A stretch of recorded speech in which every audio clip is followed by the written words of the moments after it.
Welcome to the Michigan Man Podcast on Wolverine Sports Radio, a member of the V Sporto Network, and in partnership with SB Nation's Maize and Brew, for Wolverine fans from coast to coast.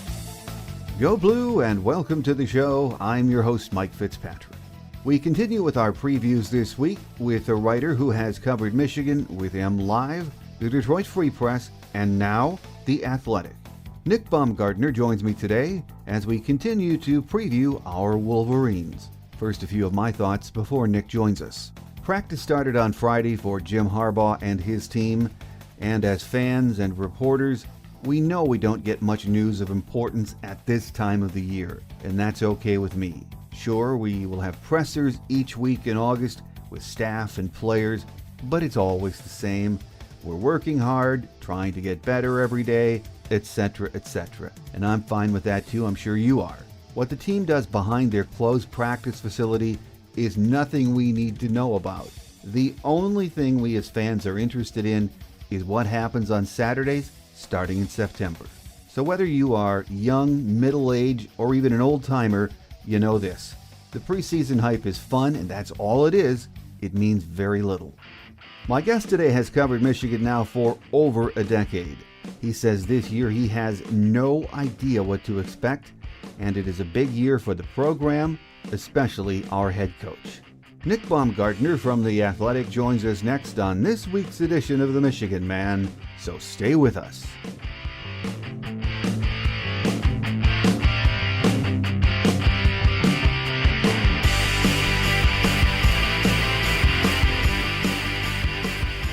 Here with us on our Game Day segment as we continue our previews for the fast approaching season is Nick Baumgardner from The Athletic. Once again, Nick, great to have you back talking football. Always good to be with you, Mike. It means that football's here and we're actually going to play it this time. Excited. Yeah. Exactly. We're going to play and knock on wood, keep your fingers crossed with this Delta variant that we're going to be able to pack them into the big house. And that's going to be interesting the first couple of weeks to see too, Nick. Are we going to have pockets of no-shows? How is this COVID the year and a half off? How is that going to impact a lot of the fans, especially a lot of the older fans? Yeah, absolutely. That's been something I've been really fascinated by because, we've thought about, or we've seen, I should say, the numbers reported by Michigan in terms of sales and stuff. And I think the ticket sales numbers have been right in line with where they were pre-COVID, or I think even maybe a tick up. So that was good news for Michigan, but I've been really interested to see, Mike, what it's going to look like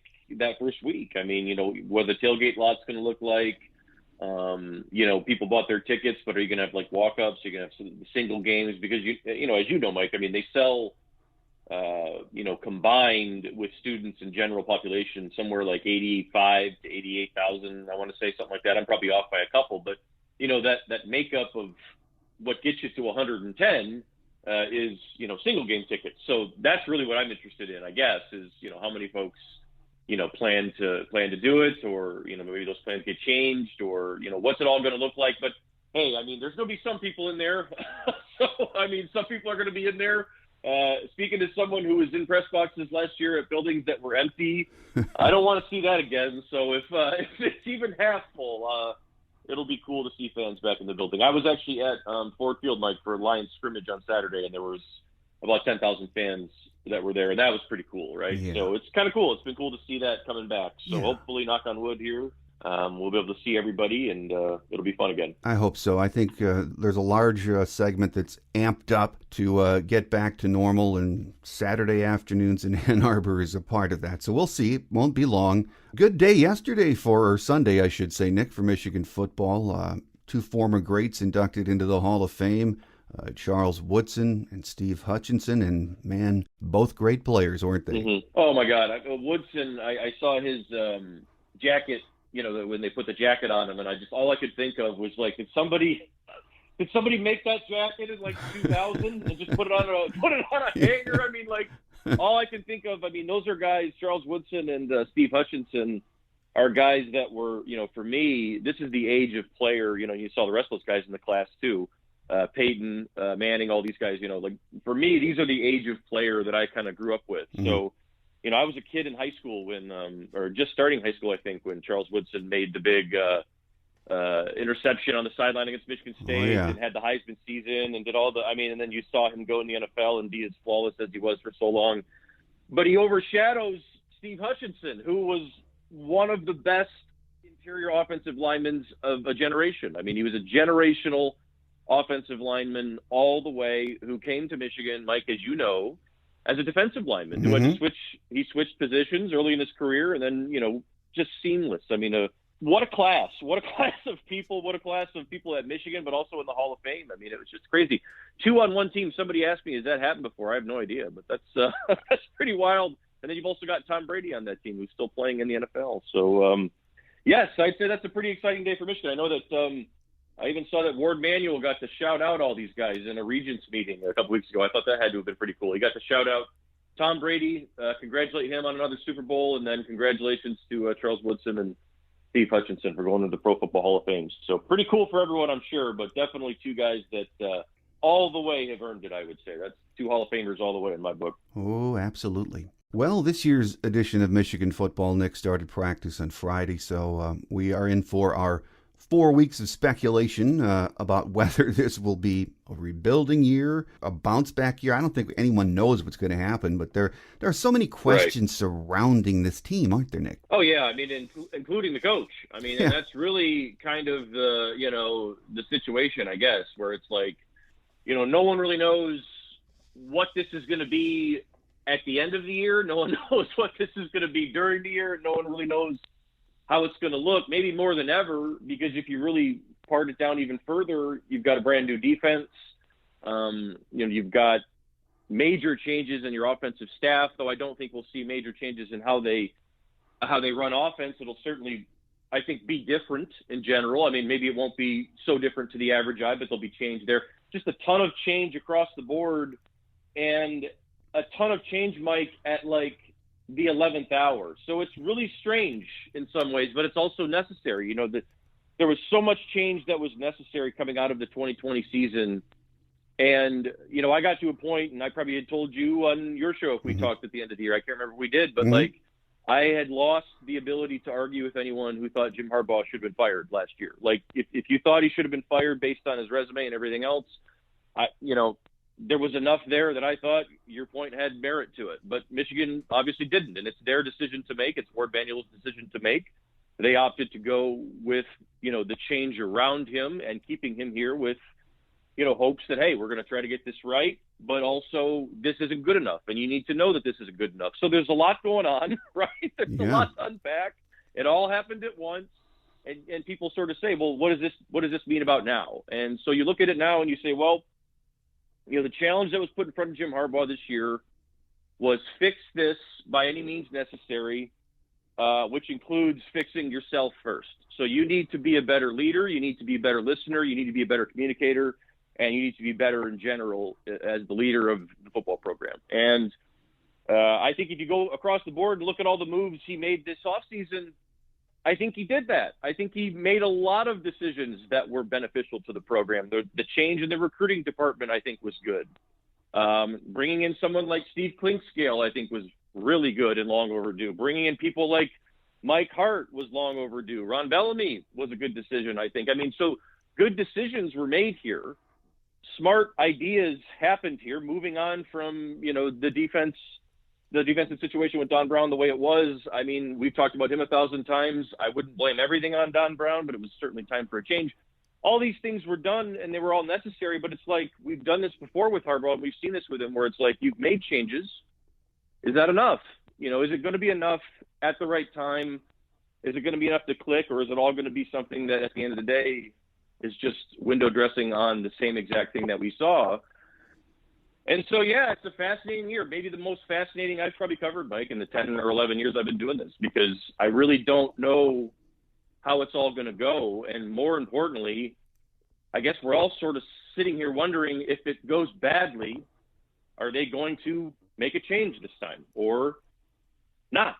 So I think that's a question that still lingers as well. And it's all things that are kind of just sitting there on the surface. But hey, this is Jim Harbaugh, Mike. We know this. This is Captain Chaos. I mean, if anybody navigates these waters better than Jim Harbaugh, I've yet to see that guy. So he's got one in front of him here, but he's done it before. So it's interesting. I got to say, I'm really fascinated to see how this season's going to go because I really don't know. Wholesale change, it was necessary, but one of the concerns I have about that is when you look around the college football landscape, we've seen this happen at other schools aside from Michigan. But you wonder when you bring in that many new faces with their philosophies, their personalities, usually at any program, it takes time for this to mesh. And I think that's one of the things, if you ask the fan base that question, are you expecting it will take time or will you give it time? They're going to say, no, it's year 7. Hard to believe we're going to see really immediate results this year, at least for me, Nick. Yeah, I mean, it's an interesting thing because what we need to see that can be immediate, though, is a more cohesive football team that plays together and plays up to its talent level and fights a lot longer than the team that we saw last year on the field. That was a jarring, situation when they walked off the field against Wisconsin, and Harbaugh looked at everyone in the media presser there on the Zoom and basically was like, we need to find people who want to fight for the team. Like, that summed it up. I mean, that was as bad as I've seen effort-wise, from a Michigan team. So they need to fix that, number one. And if you do that, I think that fixes a lot of the issues. Doesn't fix everything. It doesn't even come close to everything that you have, but it gets you at least in the ballpark of having a chance, because that was the takeaway I had last year. It was like the team didn't want to fight anymore. They were done. They packed it in. I've seen that before. I mean, I've seen teams do that before. It's never good. It usually ends in the coach getting fired and change happening. And that's not what happened here. But they also made changes to try to recenter themselves and then hope that, the guys will get back on the same page again. And all reports have been that that's what it is. So, I mean, the defense is not going to look great early, I wouldn't think. It might not look great at all this year. And it might be something where the offense has to play above its head. But at the same time, Mike, there's a lot of talent on the offensive side of the ball. The quarterback situation is interesting, right? But they have a lot of guys on that side that can make plays for you if you just put the right people in the right spots, and maybe they surprise you. So a lot of it to me starts with, are you going to get back to being a team that plays for each other? Because that had gone away, and that needs to be the big focal point here in camp, and it needs to be the big focal point the whole season, because you're not going anywhere until you get that back. All reports were that was the case, but as is the case with everything, we have to sort of see it on the field to believe it. No, you're right about that. And from what we're hearing, Cade McNamara earning high praise for his leadership and abilities from both the staff and his fellow teammates, which is always good. But we've heard these things before come out of preseason camp. It's pretty much, it seems, his job to lose right now, Nick, isn't it? Yeah, sounds like it. Yeah, sounds like. I mean, it's interesting. Let me ask you this, Mike. I asked me this the other day. When they were at media days last week, and Harbaugh got asked, or 2 weeks ago, whatever it was, in Indy, and Harbaugh got asked the question that he gets asked every year about, your quarterback. Who's the quarterback going to be? Because it's never settled. Everything. And every year he answers it, and it's, well, we've got 3 of them, or 2 of them, or 4 of them, or whatever. And he talks about how it's wide open and it's a cage match. This time he didn't. He said, it's Cade McNamara. That's the guy right now until somebody unseats him. I thought that was different. I don't know if that means that Cade McNamara is that far in front of everyone, or they're trying to instill confidence in him. But it does seem like, to your point, that he was clearly the guy that was the best in spring, and the guy that the team was, rallying around as the best in spring, and they weren't going to hide from that. And so I thought that was different. I thought that was different and new, and just kind of, maybe it's not a big deal. Maybe I'm reading too much into it, but that was something that was different. I noted, and I thought it was probably going to be positive for Cade McNamara's psyche heading into camp, and we'll see how, he got to back that up. But yeah, it's hard to say, right? Because he's in a really tough spot because he's only played less than 2 games. He looks good in less than 2 games. He had a good spring. He looks like he's a good player, but there's still a lot to prove there, and you're still walking that fine line of confidence. And so, you want to make sure you got your bases covered. You bring Alan Bowman in. You want to make sure that McCarthy gets a chance. But also, ideally here, you probably want the guy that's got experience in this offense to be the guy that does it. So sounds like they're in a good spot there, at least to start. But again, that's the big mystery. It's, what he played a backup game against Rutgers and then one quarter against Penn State, and that was it. So, I mean, we don't have a lot to go on here in terms of, what we can expect from him realistically. So a lot of it's still going to be TBD no matter what happens here in any of those situations. But yeah, it does seem like McNamara is the guy for now. But, Jim, I mean, that could change if he has a poor camp. I mean, that could certainly change pretty quickly. Getting back to your question, it really surprised me, especially given the Harbaugh era. I mean, he has danced around that question every year, even when Shea Patterson was here, and you kind of knew it was obvious who was going to get the start. Jim just didn't answer those questions. But, yeah, that's why I was surprised in the spring to come out of spring ball. Cade McNamara is number one. And then, at the Big Ten Media Days, yes, Cade McNamara is number one. And I really hope that's true for the team, because if you're going to go out there and say that, and I know a lot of fans are saying, well, what's the deal with JJ? I mean, is he not that good then? But I think behind the scenes, you're right. His sample of work for us as fans and reporters is very small. Right. So the staff must know something behind the scenes, especially about his psyche. So, yeah, very surprising. But now I'm wondering, how long does Cade get? That's going to be the interesting thing to watch. Yeah, that's a great way to put it, because it's, it's a similar situation to, although I will say it's a little different, and I'll say why, but it's similar to the Milton situation last year where, and it's not the same because obviously COVID was COVID, but and the situation was much different there. But, when they basically just came out and said, he's the guy. He's starting. And we're like, based on what? And they're like, well, we just based on we said so. So it's just like, okay, so he's starting. This isn't that, of course. Cade McNamara's played in more games he's played more meaningful snaps, I should say, than Milton has. But there is still some of that, we really like him and we really like what he did, but we're also trying to, we want him to have his confidence at a level that it needs to be at, and it needs to be able to maintain itself. And that comes into the question of how long is he going to have? Because I think what we saw with Milton last year was, a guy who they did a terrific job of getting ready to play that first game in that hectic, run up to that first game. And he killed it, right? He was awesome. I mean, he was outstanding. He did everything that they asked him to do, and it looked terrific. And then everything after that was, we'll see. And it didn't look, everything fell off a cliff. And then he got dinged up, and it just did not stick together. And obviously Joe's confidence just was gone. I mean, it just vanished. So for me, with a young quarterback like this, it's going to be how long he gets is going to be really about how long he maintains whatever confidence he has when he starts the season. His start is going to have to be really, really important, I would think, because, for these young guys coming in for the first time, it works both ways. If you start, rocky, sometimes you end up playing worse than you really are. And sometimes if you start, we've seen this, Mike, if you start hot, sometimes you end up playing better than you are for a little while. So, you can play above your head, too, in those situations. So I think his start is going to be super important. And where his confidence is at the end of September, will kind of tell us all we need to know. But, how quickly does Alan Bowman get himself up to speed? That's a big part of it, too. And then all things I was told at the end of spring were that J.J. McCarthy is going to need a year to get his strength up and get himself, sort of physically ready to play at this level, which is the same type of question we'd have for Cade, which would be, are you going to be able to take the hits? Are you going to be able to get through the season? Because they're going to ask you to run a little bit. So that's where I saw it. But, we still got about 3.5 weeks here, whatever it is, before they go play. So, a lot can change between now and then for sure. Absolutely can. Well, let's talk about some of the talent surrounding, Cade. Start with that running back room, Nick. Mike Hart is the new position coach. We all know who Mike is. At IU, Mike seemed to like a bell cow back, which we have not seen at Michigan in a long time.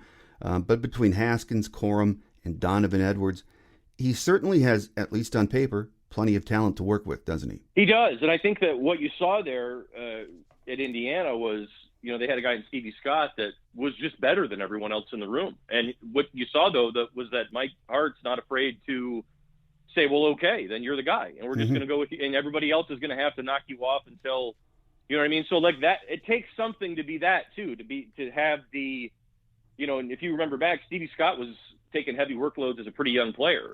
He wasn't afraid to put him in there as a young guy either. So I think that it says that if you can prove that you're capable of being a bell cow, then he'll let you do it. But that's not to say that somebody in here is just going to take the ball and run a bunch of times. Now, I'm interested to see what the whole thing, how it all plays out, because I think it's super unique in that you have Hassan Haskins, who I think is probably the most underrated player on the team in terms of somebody that no one ever talks about, who's just like a really good, steady football player who does a lot of really good stuff. But also, the playmakers they have back there in Corum and Donovan Edwards, and you can even, to a degree, include someone like A.J. Henning, who you can move around a lot. Those guys all need to play, and they need touches. And so, they need to get involved as well. And Hassan is not going to be the type of guy that would complain about a touch or whatever. It'd be the opposite of that, frankly. And that's probably why he's underrated, because nobody talks about him, because he's a pretty quiet guy. But at the same time, it's like he also needs to be the player that you probably have in the critical situations, the guy that you're trusting, until one of those younger guys comes in and proves otherwise. And I think that'll be probably how this plays out early, that it'll be Haskins' room until one of those younger guys can come in there and say, well, it's mine now. Because the difference there is that a Donovan Edwards or a Blake Corum has, that juice and that speed and that quickness to change a game in one play. Whereas, Haskins is a good football player, and we've seen him break runs, but I wouldn't call him the type of home run, maybe threat that those other two guys would be. He's more of a complete back, though, and it's up to the other two guys to sort of catch him in that area, because, you've got to be trusted to do all things back there, which is super important in this offense for sure. Well, Josh Gaddis mentioned over the weekend that he thinks Michigan will be able to run the ball better this year. And, we hear stuff like that all the time in preseason, but it sounds like he has a lot of confidence in that offensive line. He thinks it's going to be pretty good, doesn't he? Yeah, they were excited about it at the end of spring. They were excited about it coming into the summer. And you've heard them talk about all the guys that they have back now that have started, which is important, but it's also, it's an interesting time. They have reason to be excited, I think, because you do have a lot of guys like a Zach Zinter who got, that really valuable experience early in his career and is a super talented player. So now, they think he's ready to really stretch it out and see what happens here. So you've got some guys like that.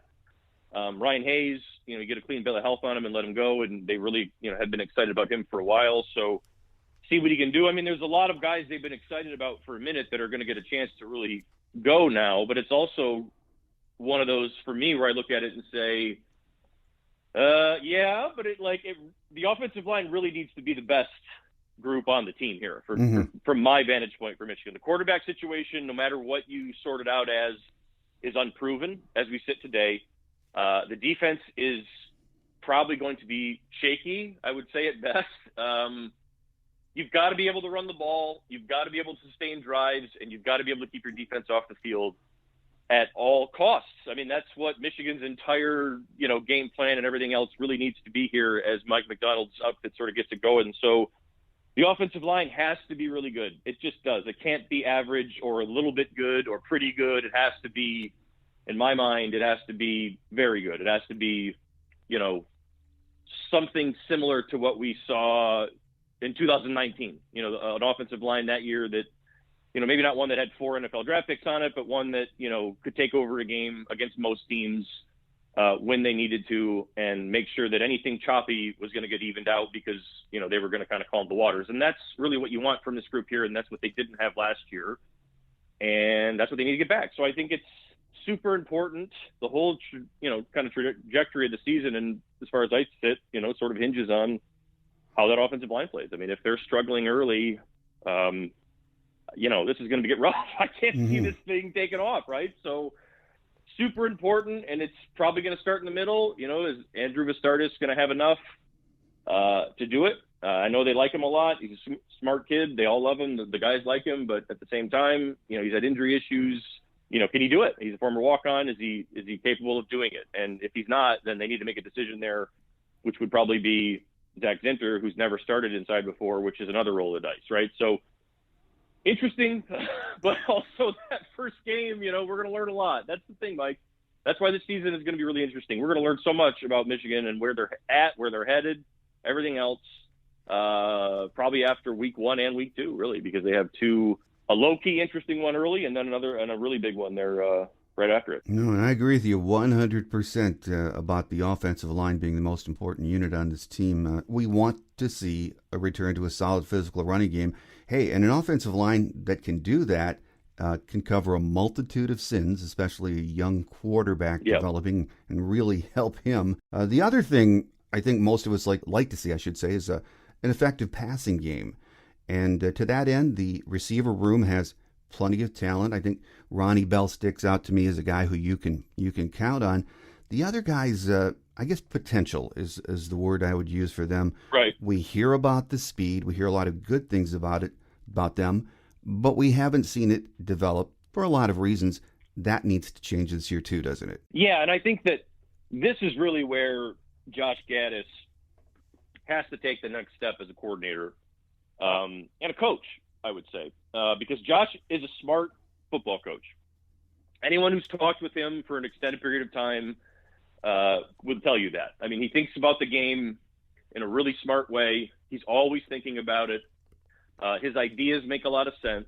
But to your point, Mike, we see a lot of talented players at Michigan oftentimes look like they're playing like 85% speed of what they can really play. Because what happens is, I think, they are not quite sure what they're supposed to be doing. They're not quite sure where they're supposed to be going.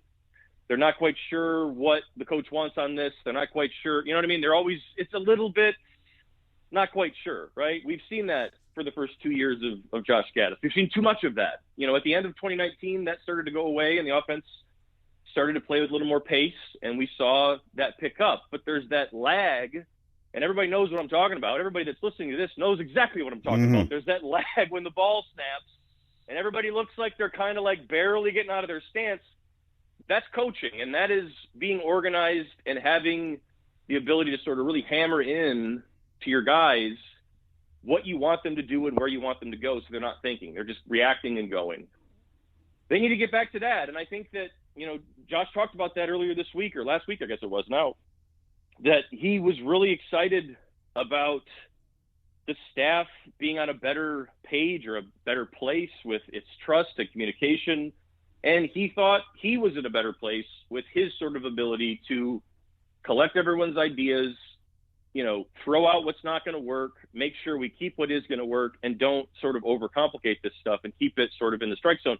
When he was saying those things, that's all I could think about was that little lag time and all the stuff that sort of creates all these little issues that we see pile up. And if they can sort of get rid of that, you know, then I think they have a chance to really surprise people. But that's really what it's going to be about. This is a huge year for Josh Gaddis, apart from Michigan in general. I mean, it's a big year for Michigan in general, but for Josh Gaddis' coaching career, right? I mean, he got a big opportunity to come here as a young offensive coordinator. This is a big, big spot for him. So big year for him. I think he knows it.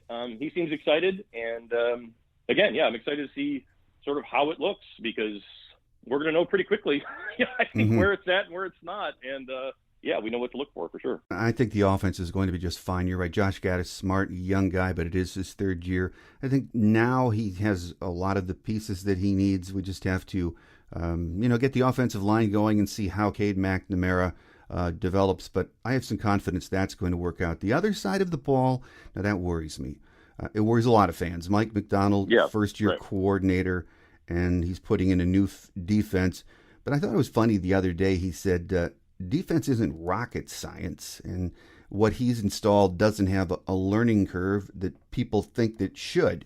To me, it's more of a personnel issue, though, as opposed to schematics. Right. Especially on that D-line.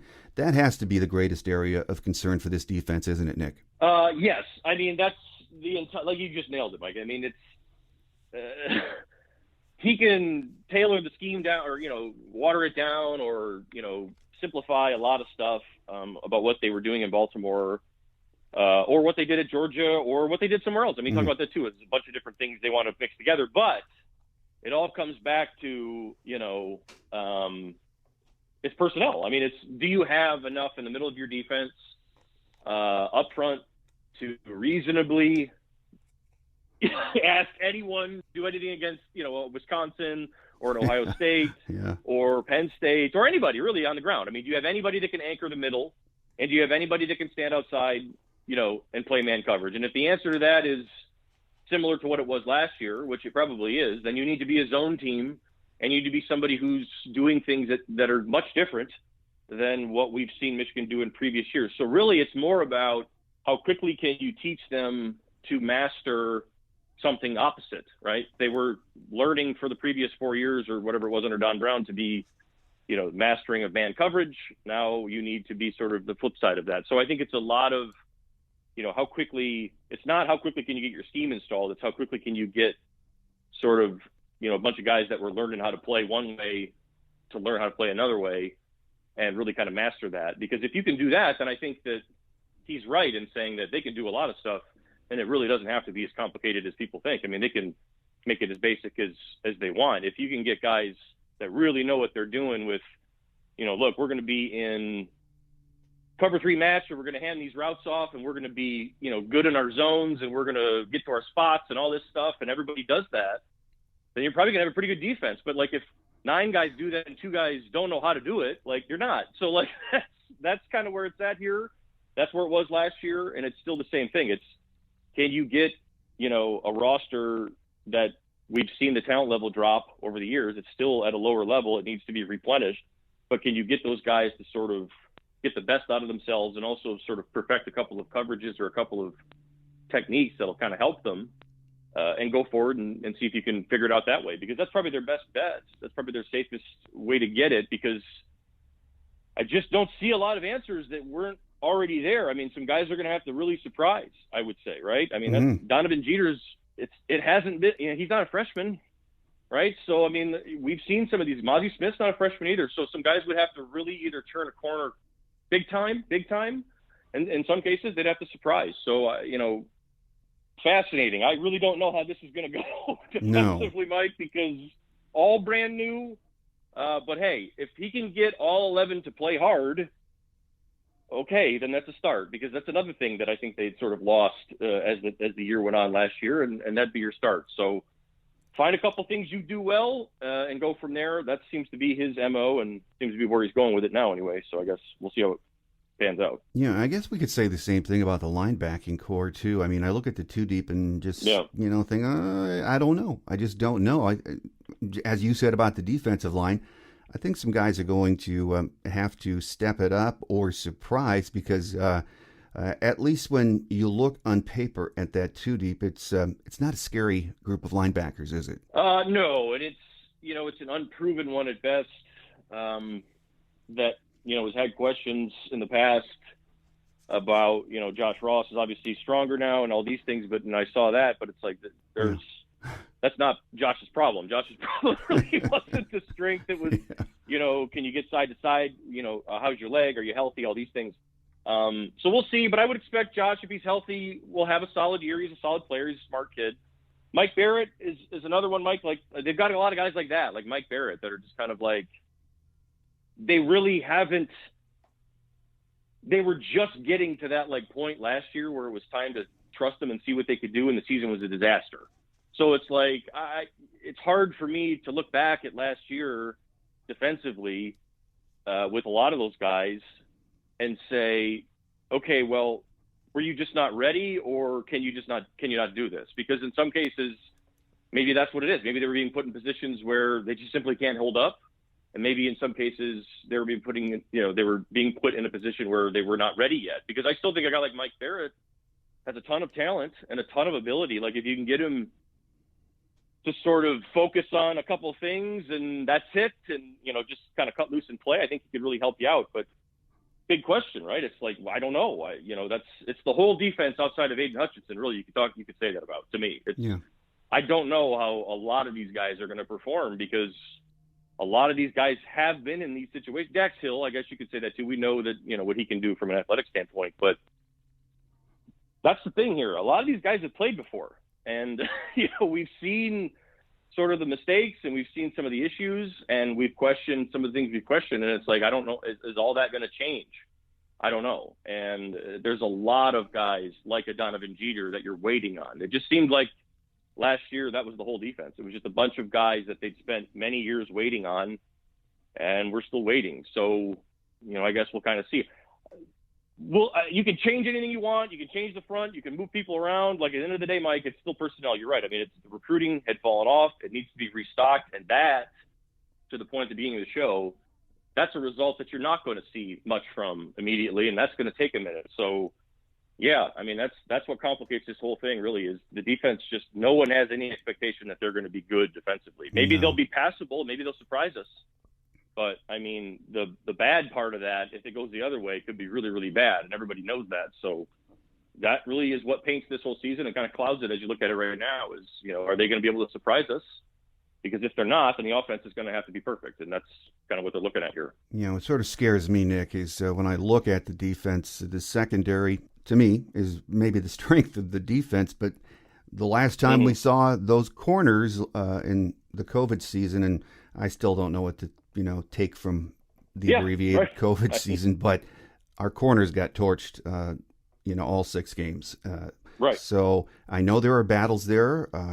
Some positions not decided, but wow, does that have to get fixed too? Right, and that's one where really it comes back to, I think, it's as much about teaching those guys how to play zone coverage and being good in zone coverage and being comfortable and confident in zone coverage as it is everything else. Just basics of, because when last year started as bad as it did, they tried to move into some zone principles and it was worse because they just didn't know. They were like less comfortable with that, right? Yeah. So that was really when you looked at it and were like, oh God, this really all needs to change, and they really have to not only change where they're going, but also sort of change how they look at their roster. And so asking guys to do things that they're not capable of doing or not ready to do can't be a thing. You got to teach guys kind of to have enough tools in the toolbox to kind of get through all that. So for me, that's what this year has been about, I would say, for Mike Macdonald. You're trying to teach the secondary, a lot of guys that are talented, like we've said. I mean, guys that can play. We've seen Vince Gray make plays before. Yeah. I mean, it's not like he's, guys that can play if their confidence is there, but you've got to be able to get them, to start walking and chewing gum at the same time again and remembering why they're there, like remembering what got you here. And I think that's a big, big step for the secondary. And that secondary could probably be the one where if you're looking for somebody to surprise you, it would probably be them, right? It would be, there is talent back there. There are guys that can run. There are guys that can play. There were highly recruited players back there. So if anybody on this defense is going to, turn ahead, I would think it would be them, but they also maybe have the furthest to go. So it's kind of which one is going to kind of win out there. I don't know, but it's certainly fascinating. You mentioned, or we mentioned earlier when we were talking about the offense that we're going to know a lot about them after that first game against Western Michigan. Flip it over to that defense. According to what we know about Western Michigan is they have a high octane offense. Yeah, it's a MAC offense, but it is going to be a good test for Mike Macdonald's new D, isn't it? Yeah, Tim Lester's been there now for a couple years. I mean, he's got a system in, like they're ready to go. That was one where you could see the transition they had, post PJ Fleck was unique because, Fleck was unique and everything he did there, but also, Western continued to, recruit at a decent level in the MAC, has continued to sort of not the same probably that Fleck had, but still getting pretty good players to come through there. And more importantly, the offense, Lester's offense has been there now for a minute. So that is more than anything, probably the test that you're looking for Michigan in week 1 is defensively, you're not going to be able to just go out there and be so much better athletically that the other team is just going to fall apart, make mistakes, and give you a game. I wouldn't think that'll be the case here because I think this will be an offense that's established within a program, regardless of sort of personnel. They'll know what they're doing. You're going to have to really, put where you're at with your new schemes, where you're at with confidence, put all that to the test and see if you can play, mistake-free football. If you do that, you'll be fine. But that's the thing that everybody gets tripped up with in a game like this is if the defense goes out there and starts tripping over itself and just offering layups, Western's good enough to take layups, right? So I think that's where you look at this one at and say, if you're just going to do that, then all of a sudden this is one that you could really quickly be in kind of a hornet's nest if you're not careful. And everybody kind of looks at this one and sees that, right? So, this will be an interesting early test. You kind of like how the schedule plays out, I guess, because we don't have to wait around. You don't have to wait around and see because it's like, we'll we will know. Maybe you don't like it, Mike. Maybe people like me like it, and fans like you guys sit there and chew your nails in the stands don't. But I get it either way. But yeah, we're not going to have to wait very long, I don't think, to see kind of where they're at. No, first 2 weeks we're going to know a lot, but the schedule, it's just a tough Big Ten schedule. Wisconsin on the road, oh boy. Nothing good has happened at Madison in a long time. Right. Or in Happy Valley, Penn State. Michigan State, big rivalry game on the road. Indiana, Northwestern, and Ohio State at home. So very tough schedule. And, I've been reading as many of the preseason magazines and websites as I can, like most of us. And the prognosticators seem to have Michigan finishing at about a 7-5 record. That seems to be the average. Maybe 8 wins if they get strong quarterback players, surprising play. And, I guess that seems fair. But, man, is there a big segment of the fan base that will say, in year 7 of the Harbaugh era, 7 wins is just not acceptable. Right. And that, I can understand that too, but looking at it realistically, a 7 or 8 win season does seem to be pretty good for this team, doesn't it? Well, yeah, that seems like about as high, if they won 8 games based on where they were a year ago, that seems like it would be a pretty good turnaround. But like at the same time, you'd be facing the same question, like you said, Mike, that you've had for a couple of years. Like, what are we talking about here? 8-4 in year 7 is suddenly enough? Like, I mean, what? So like, yeah, I mean, like I wrote this today. I said that's why they pay Ward Manuel 7 figures, because somebody's got to make that decision. And I do think, though, I really do. I think that this is going to be something that we will know what progress is being made and what progress isn't being made. And I don't think we're going to need, like, you got to get to 9 wins, or you got to beat this team, or you got to do that to know that. You know what I mean? Like, I think you'll know if they're closer to what they should be, or to where they should be in terms of discipline, in terms of togetherness, in terms of playing up to their talent level every single week. You'll know if they're closer to where they should be under Jim Harbaugh or not. And if they're not, then he needs to go and they need to start over. I mean, that's it. Like we talked at the beginning, like you could have argued that last year, and they opted to change everything around him and sort of reset it for less money and everything else. But like, if it's more of the same in any way, if you end the year and you're still asking similar questions, then you are literally just doing the same thing over and over again. Right. So that is, I think, where this is at now. If same to me is as bad as worse, if it's the same, then you're worse. So like you're asking Jim Harbaugh to do a lot in 1 year because not enough was done in the previous 6. That's how I look at it. I don't know if that's necessarily how Ward looks at it all the way, but I don't think that Ward Manuel is entering this season, and I don't think Michigan's administration is entering this season just thinking that, well, we just re-signed Harbaugh, so we don't have to think about this again for another 5 years. I don't think that's the case at all. I think that everyone knows that Jim Harbaugh has to be better and has to prove to everyone that he's doing the things and capable of doing the things that are required to be better, right? So that's how I look at it. But Mike, I mean, I can't tell you any different than anybody else. I mean, if they're 8-4 with the same losses to the same teams, and a couple of them are close and a couple of them aren't, you'd have my answer. It's time to change. I don't know if it's going to be the same as someone else's, and that's kind of where it's at. More or less. You're right about that. I mean, it is a huge year, and is progress enough when you lose to the same 4 teams? That is exactly it.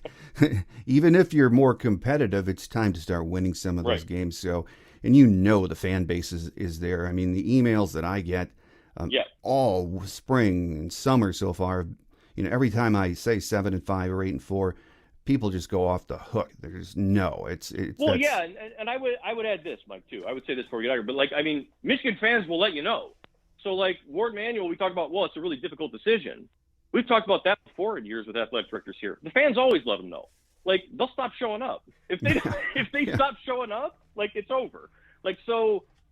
There's a lot of this that we look at in August and say, boy, there's a lot of mystery to it, which is true. But I think we also need to remind ourselves that these things tend to take care of themselves one way or the other. So I think that we'll know. I think that there'll be a definitive kind of, I don't know if it's going to be a great mystery, I guess, is sort of where I'm at with this one, because you sort of did that last year, It was like, well, we'll see, and then they made their decision. If you did that again, it'd be like, well, what are you doing? We'll see how it goes. Yep. But definitely interesting. Yeah. I am right there too. Final question for you, Nick. Do you see anyone in the Big Ten that will have a prayer or a chance of slowing down that juggernaut in Columbus this year? The only team I see right now best poised to stop Ohio State would be some team in the NFL. If someone comes and hires Ryan Day, that would be a pretty good way to stop Ohio State. But I don't know if it would slow them down completely. Yeah, I mean, right now, it's not even close. I mean, it's that was something that got lost, I think, in the COVID year to a degree, because the season was so shortened and everything was whatever. But this has been brewing now, obviously, as we know, for a minute. And when 2019 ended, it wasn't even close.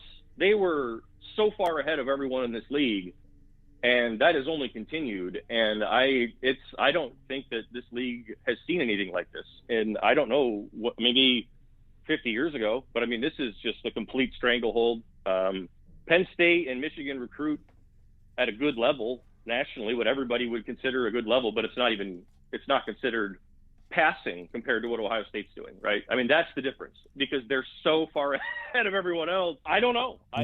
You look at how college football and everything is changing right now.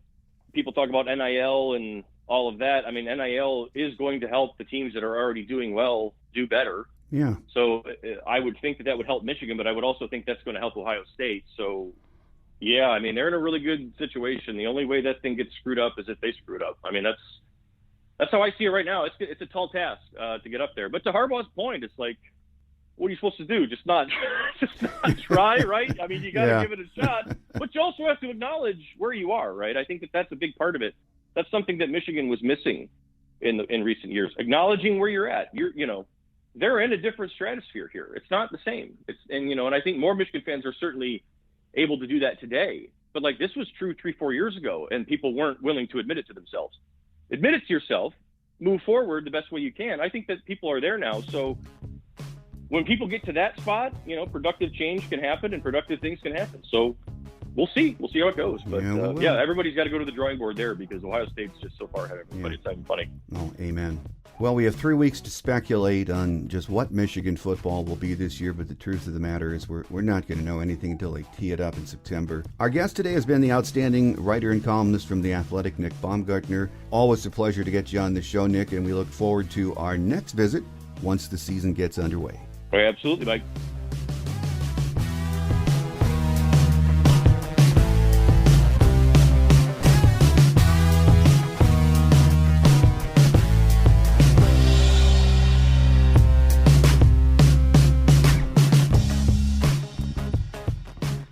On Quick Hits today, in the coming weeks, we will keep you updated on any news out of camp, especially injury reports. Next week, we'll return with another of our beat writers as we continue to preview the fast-approaching season opener with Western Michigan. So make sure you join us again next week. A reminder that you can download our free show app from the Google and iTunes stores, or listen on Odyssey, Spreaker, iHeart, TuneIn, and that's just to name a few. So that will do it for another show. Have a great Wolverine week, everyone. I'm your host, Mike Fitzpatrick. Until we meet again, take care, and as always, go blue. Thanks for joining us today on The Michigan Man, here on Wolverine Sports Radio, a member of the V Sporto Network, and in partnership with SB Nation's Maize and Brew. Our listener lines are open 24/7 for your calls at 313-263-4842. That's 313-263-4842. Or email us at themichiganmanpodcast@yahoo.com. That's themichiganmanpodcast@yahoo.com. The Michigan Man Podcast is produced at the studios of Robin Lynn Productions, Allen Park, Michigan, and is not affiliated with the University of Michigan. Go Blue!